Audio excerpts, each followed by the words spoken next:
Is your garden looking tired this August, no matter how much you water it? Your tomatoes are drooping, your leaves are crispy, and you feel like you're doing everything right, but nothing's working. Here's the scientific reality that might shock you. Your help is actually killing your garden. In extreme heat, a plant's physiology changes. Its roots aren't just thirsty, they're suffocating. Its leaves aren't just burnt, they're acting as critical sunblock. Today, I'm showing you 5 things you need to stop doing right now based on research from leading university agriculture extensions. And I'm going to prove every single one using my own garden. Let's get into it. Here's what most gardeners don't realize. August isn't just another hot month. For your plants, it's survival season. By the time August arrives, they've already spent months growing leaves, producing flowers, and filling fruit.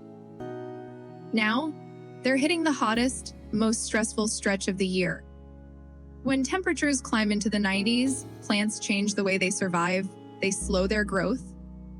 They close tiny pores on their leaves, called stomata, to reduce water loss. Some even drop flowers or fruit just to conserve energy. They're not giving up, they're protecting themselves. And here's the part most people never think about: the soil itself. In full sun, bare soil can reach up to 140 degrees Fahrenheit. That's hot enough to damage roots directly, the same way walking barefoot across hot asphalt would damage your skin. So when a plant is already fighting to survive that kind of heat, and we respond by adding more water, more fertilizer, or cutting off leaves, we're not helping, we're stacking more stress on top of stress. So today, instead of adding more to your to-do list, I'm going to show you 5 things to take off it. Let me start with the mistake that sends thousands of gardeners running for the hose every single hot afternoon.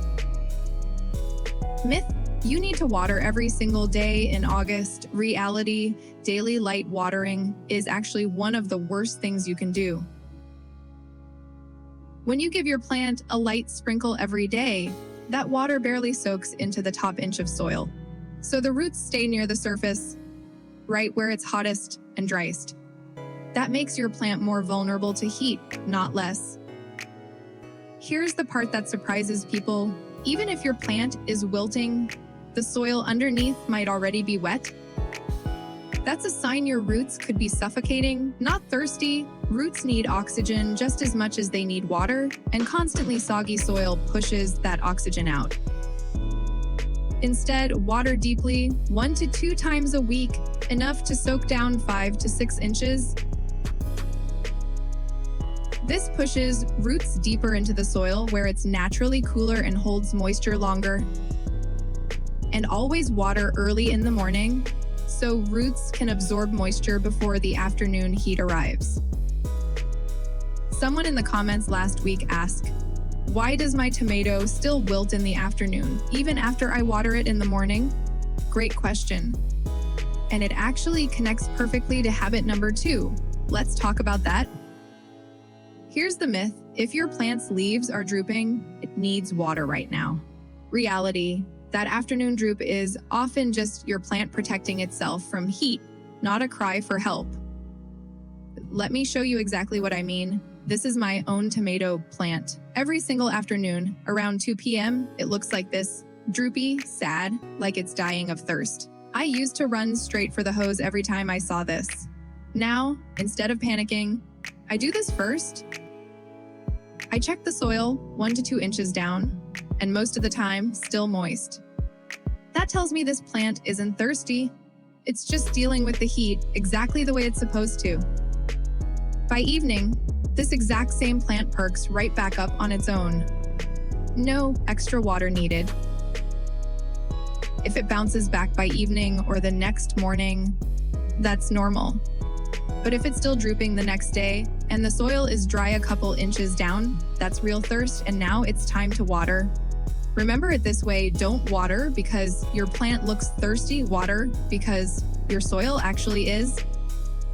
Myth: Your plant looks stalled, so it must be hungry. Time to feed it.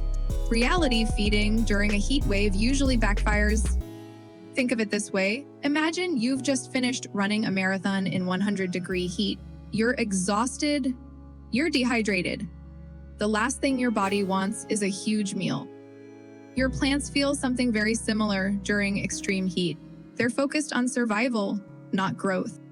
Fertilizer tells the plant to grow more leaves and push out new shoots, and that fresh, tender growth needs even more water at the exact moment your plant is trying to conserve it. There's also a hidden danger here. Fertilizer is made of mineral salts. In hot, dry conditions, those salts build up around the roots and create what's called an osmotic imbalance. Instead of letting roots drink, that imbalance can actually pull water out of the roots.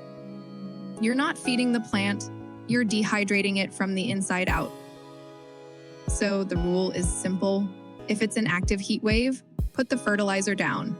Wait until night temperatures consistently drop below 70 degrees Fahrenheit, and then feed if your plant still shows signs it actually needs it. You can't fertilize a plant out of heat stress. First, reduce the stress. Then, once cooler weather returns, you can encourage new growth. Myth: scorched, crispy, or ugly leaves should be trimmed off right away so the plant can focus its energy. Reality: those damaged leaves are often still working for you. Even a partly damaged leaf can still photosynthesize with whatever green tissue it has left. But more importantly, it's acting as living shade cloth. Shade for the stem underneath it, shade for developing fruit on tomatoes, peppers, and even calla lilies. Remember this tomato plant? See this leaf right here, a little crispy on the edges? I left it alone. And right underneath it, a tomato that's still developing. If I had cut that leaf off because it looked messy, I would have exposed this fruit directly to the sun. When a leaf scorches, the plant has essentially sacrificed that tissue to protect the rest of itself. Snip it off, and you expose the tender interior to direct UV radiation. That sudden exposure can lead to something called photooxidative sun scald. On fruiting plants like tomatoes and peppers, fruit temperature can spike above 100 degrees Fahrenheit almost instantly, causing pale, leathery patches and permanent tissue damage. So here's the rule: only remove leaves that are fully dead brown or diseased. If it's still partly green, let it do its job. In August, a slightly messy plant is often a healthy one. This last habit might be the hardest one to accept because it goes against every gardening instinct we have. When we see a plant looking tired, our first reaction is to do something: water it, feed it, prune it, anything. But sometimes the best thing you can do is absolutely nothing. Basil, peppers, squash, and zinnias commonly droop in peak afternoon heat and bounce right back by evening, as long as the soil underneath is still moist. This is a survival strategy plants have used for thousands of years, long before any of us started gardening. You don't need to rescue every plant the second it looks tired. A useful trick here is grouping plants grown close together, create what's called a canopy microclimate. Studies have found the relative humidity underneath a plant canopy can be up to 11% higher than the surrounding air. So instead of spacing everything out for flow during a heat wave, let your garden grow a little thicker, and let taller plants like corn or sunflowers give afternoon shade to more sensitive greens nearby. Second, go easy on the sprayer. Yes, pests like spider mites, aphids, and thrips love hot, dry weather. But spraying too early or too often can wipe out the beneficial insects that are naturally keeping those pests in check. Some sprays, even organic ones like neem oil, can actually burn leaf tissue when applied above 85 degrees Fahrenheit. Sometimes spraying creates a bigger outbreak than the one you were trying to prevent. If you do need to deal with mites, a sharp stream of plain water in the evening can knock them off the leaves.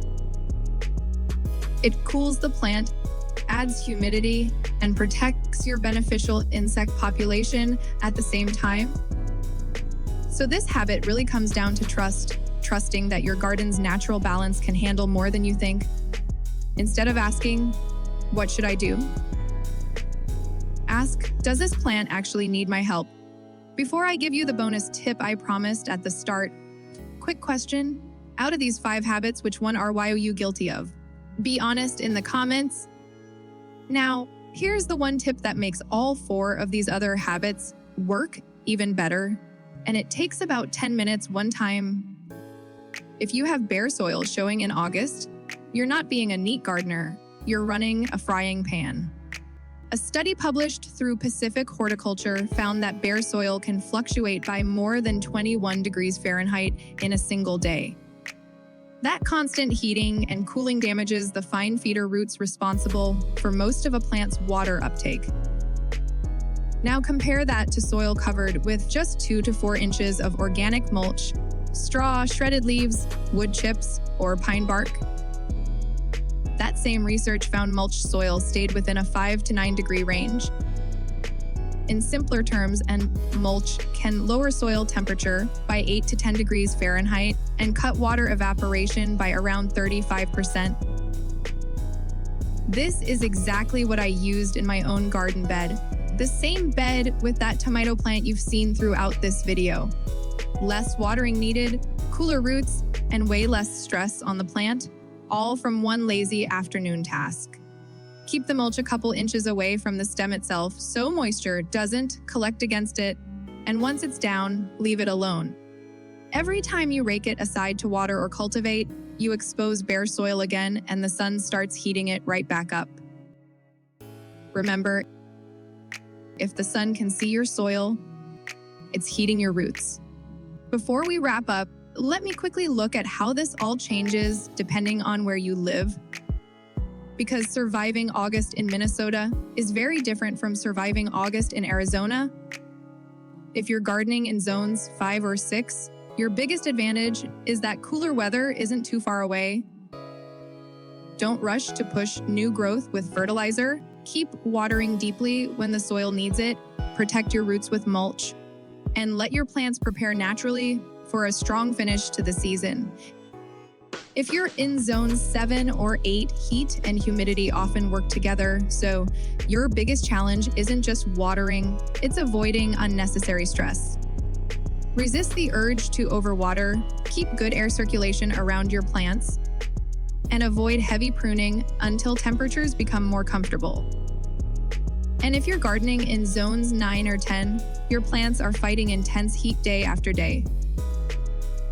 Focus on protecting the root zone, watering deeply in the early morning, keeping soil covered with mulch, and if possible, giving sensitive plants a little afternoon shade during extreme heat waves. No matter which zone you're in, the principle stays the same. The hotter August becomes, the more these 5 habits matter.